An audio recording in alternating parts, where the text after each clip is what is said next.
At Baird's second day of debrief, a little bit different topics than yesterday, and I think it's more a little bit about boat handling, tacking, jiving kind of stuff. Is that right? Maybe. Maybe. And I heard a few cameo appearances as well. So it's my pleasure to introduce Ed Baird. Thank you, Randy.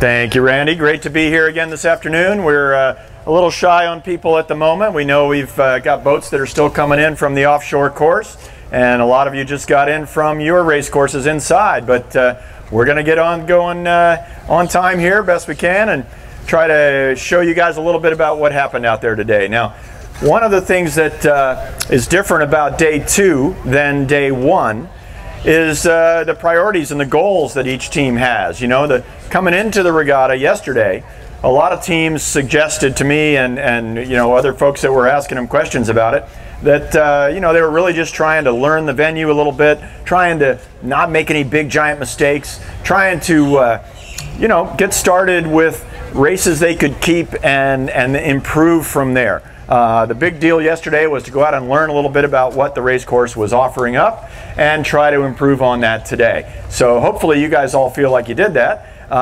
But we wanted to share with you a little bit about what people felt like today meant to them and the types of things that they were going to be thinking about. So we went around the docks this morning a little bit, and Keith Brash got a great little video with a few of your fellow racers telling us what to expect on the race course on their boats today.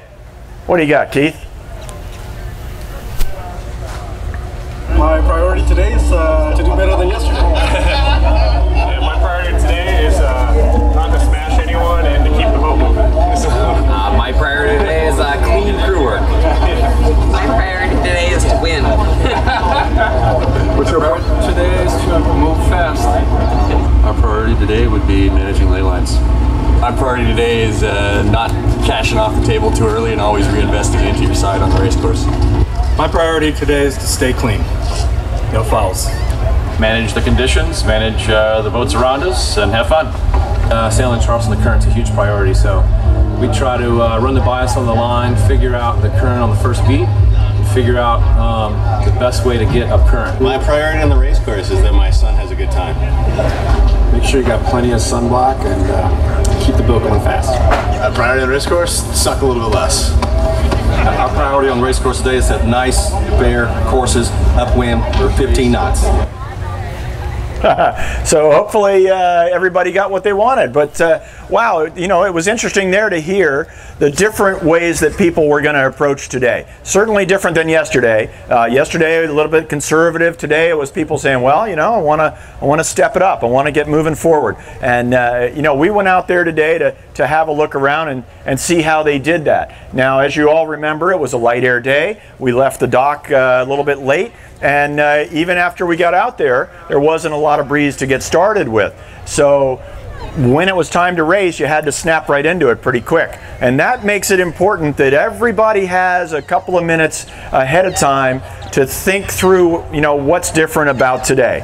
And one of the big things that was different about today was that the current was going the same direction all day. It just got stronger and stronger as the day went on. And now that, of course, was an incoming tide on the race courses. Looking upwind, it was basically going left to right. And, you know, that made some things a little different. First of all, it made it harder to get to the starting line on starboard tack. And you'll see some starting video here today that'll show you just what happened when you didn't take that into account. It also meant that the gate roundings were a little different. You know, one gate made it so that you turned really wide, and the other gate, it was quite easy to go right next to the mark and have a good rounding. So there's a whole bunch of things that were a little bit different today. And I found that one of the most interesting things was that when you got out there were several good teams that were sailing around the race course trying to learn what was happening, and they all seemed to be trying to sail with someone else. And you know, I found that quite quite impressive, that you look out there and there were boats paired up all over the place. And you know, that's also something to think about long before you leave the dock. is, can I hook up with somebody who will work with me and help to challenge me, and I'll challenge them, and maybe we'll all learn quicker together that way. So we're going to look through Keith's video today. It's a little different than the last couple of days where we've had a nice musical, theatrical approach. Today we got some sort of meaty stuff. And so we're going to run through it with no music and talk about it while it's happening. And we're not going to stop and start quite so many times. So I want you to pay close attention while you're watching what Keith Brash has gotten for us today. So as we said, here's a couple of Melges 20s just working together to not only learn a little bit about what the wind directions are on the race course, but to just smooth out that tacking and maneuvering situation.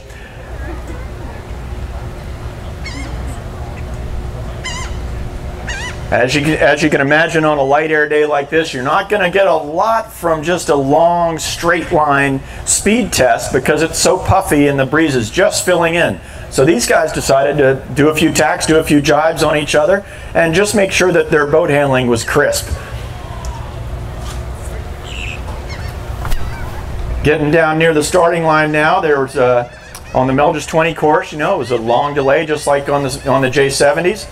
Here we got the J70. These guys didn't have a training partner to go with them, but they were still going through maneuvers, making sure that they learned the right amount of turn and heel and rock for that light air. Now here's the first start in the J70s.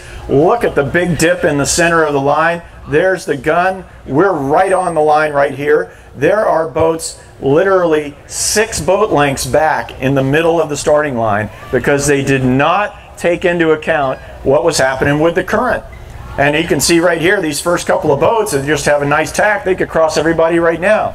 And thinking back on that race, they may have been better to go on and do that, if you remember that one. But, big, long, lazy shifts out there where it would slowly fill in from one side and then die away again, and then slowly fill in on the other side. Now here's the second group starting. Look at the pin boat on the left.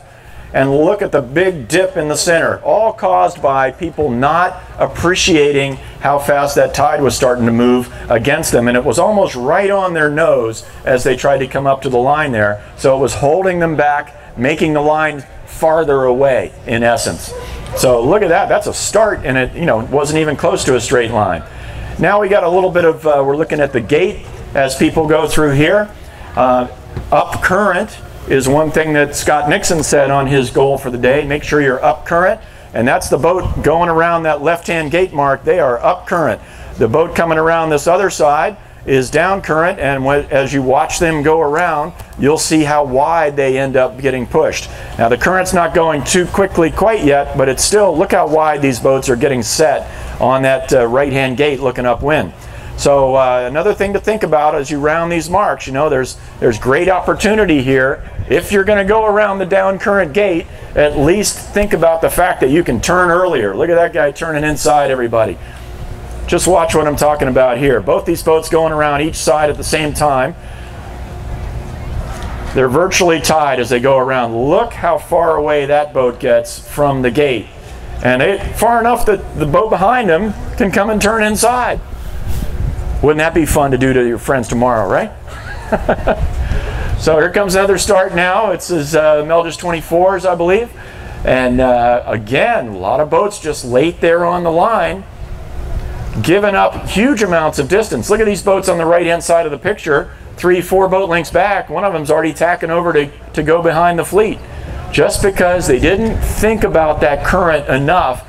And one of the things you can do to do that better is just get out there a little bit early and do a couple of practice runs at the line.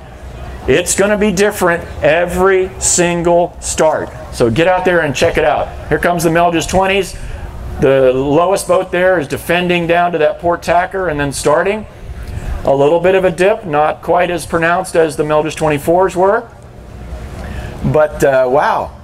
Look how late some of these guys are. I remember we watched one start today where it was more than 30 seconds before the whole fleet had crossed the line. Now that's a pretty big gift to the leaders to start 30 seconds late.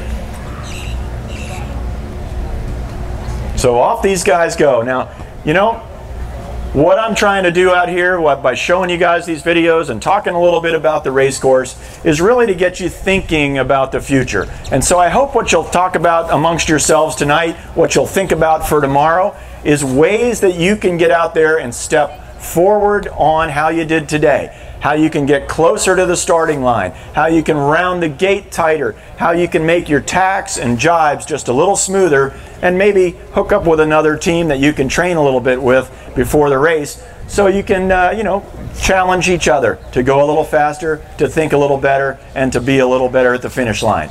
So I hope that's really fun for you tomorrow. I wish you all tremendous luck. I hope we have a great breeze for tomorrow to finish the regatta up. And one question I have for all of you is, are you having fun at Charleston Race Week? Is it good?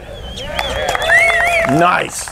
You know, and that is without 80% of the competitors who are still putting their boats away, we know. And so we're excited that it's such a fun event for you, and hopefully what we're doing up here is helpful as well. Now, Keith is going to let this all run through one more time, so if you haven't started talking about it for tomorrow, you're going to have your opportunity, but I'm going to sign off. So thanks very much. We'll see you. Good luck tomorrow.